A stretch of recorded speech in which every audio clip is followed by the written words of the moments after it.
Hello and a warm welcome from Excellent Academic Tutors. Now, in our particular video for today, we're going to finish off the topic that is called variation. This is the topic that we had recently started in our previous video. If you checked out our previous video, we talked about variation being the relationship between two variables that can be x or y or can be any letter that you prefer. However, in the first video, we just talked about the direct part of variation, where we said that when maybe y varies directly as z or y varies directly as x. Now, in our particular video for today, to finish off this topic, we are going to talk about the inverse variation. So what is inverse variation? Inverse variation, this is the relationship between two variables such that as one variable increases, the other one decreases.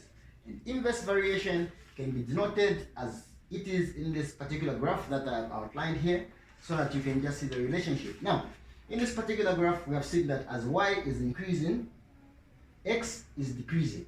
Okay? So this is what it particularly means. So it means that if this y increases, then the x decreases. It also means inversely that if this x increases, then the y also decreases. Okay? Now, having said that, if y varies inversely as x, this is how we particularly express it. Y varying inversely as x. This is how we express it.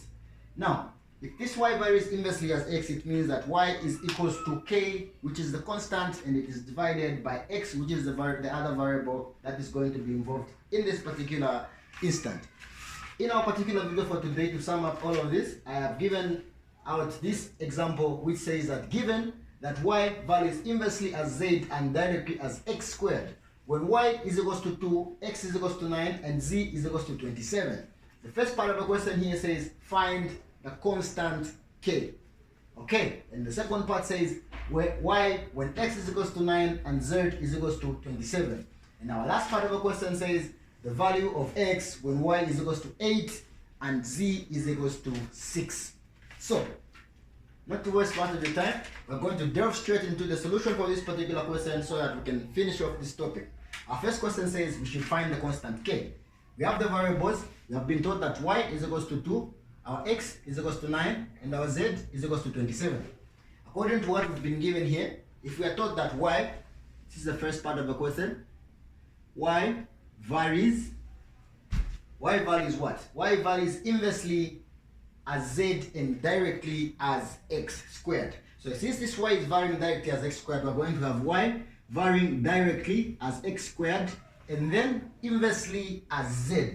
Inversely, that means we have a 1 over z here. Okay, what does this simply imply?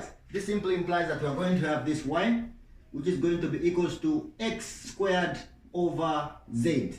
And of course, don't not forgetting our constant. Our constant in this particular question, which is k, and that is what we are trying to find for the first point. Now, given that we have this particular expression here, and we have been given the values of y, we have been given the value for x squared, and equally we have been given the value for z. So let us now replace these particular values into this particular equation so that we can find the value of the constant k. What is our y? Our y is 2, so we replace y with 2. This shall be equals to k, x squared, which is, our x is 9. So we are going to have 9 squared divided by, what is our z? Our z is a 20 what? Our z is a 27. Okay, so we put a 27 here, and this shall be equals to over 1. So we are going to have 2, which is equals to k. Our 9 squared is going to give us 81k divided by 27. Okay, now, how many times can this particular 27 be divided into this particular 81? If we divide y into this, what are we going to have? Okay, so then we are going to have that over 1. This shall be equals to 2 multiplied by 27. What is 2 multiplied by 27? 2 multiplied by 27, we are going to have this. This is 14, so we are going to have a 4. 4, okay, 1 here. This multiplied by this, we're going to have a 4 again. A 4 plus what is going to give us 54. Shall be equals to 81k.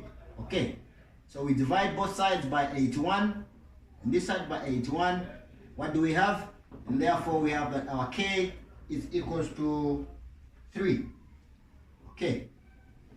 So, having that our k is equals to 3 now, we can find the other part of the question. Since k is equals to 3, what is our y when x is equals to 9 and z is equals to 27? So, here we are going to replace again. We are going to say y is equals to our constant here, which is a 3.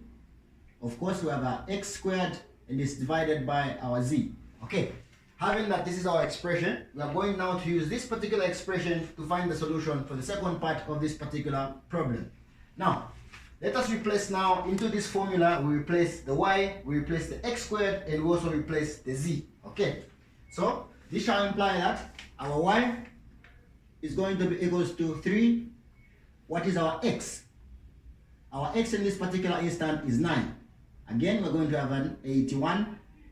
Here if we put the squared, of course here we are dividing by this, which shall mean that y shall be equals to this multiplied by that, and we're going to have a 3 multiplied by 81 divided by 27. A 3 into 3 is going to be 1. 3 into 27, how many times can 3 go into 27? Of course 3 can go into 27 9 times. So we are going to have 81 divided by 9, and of course if we divide 81 by 9, we're going to have our answer is also going to be a 9. Okay, now that we have found the second part of our question, let us now move to the last part of the session, which says the value of x when y is equals to 8 and z is equals to 6. For lack of space, I'm going to do this question at this particular side of the board. Okay, let me just cut it here so that we don't mix information. Now, we want to find the value of what? We want to find the value of x when y is equals to 8 and z is equals to 6. Okay, we're going to bring up this particular formula here.